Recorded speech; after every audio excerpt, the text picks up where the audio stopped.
Aus diesen Taschen werden mehrere Sachen gemacht. Ja. Unter anderem macht man auch Rucksäcke.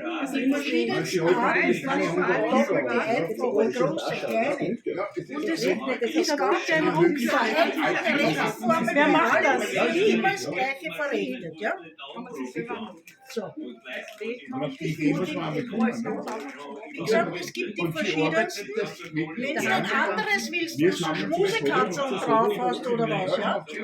Es gibt, wie gesagt, Wird immer mehr schwieriger für dich, hä? Welche will? Was oder was? Was hast du gerne? Alle. Das auch noch dazu. Das auch noch dazu. Sag mal, was das kostet. Das werden wir jetzt auch wieder ganz einfach rechnen. 3 mal 4, 1, 2, 3, 3 mal 4 ist 12. Sonderpreis, 10, weil ich schon 1 genommen habe. Nein, das ist ganz egal was, weil das Problem ist, du musst dir jedes Widerstand immer nähen. Du musst das auch immer so vernähen. So war der Problem. Bei dem anderen war schon schöner gewesen. Wer als Mann die Handtasche einer Dame Das ist einmal hier. wenn sie es Das ist jetzt mal 14 hergeben. Nein, nicht 14. Ich habe 12 hergegeben. Bei dem hat schon 10 hergegeben und das waren wir 9 das erste. So, okay.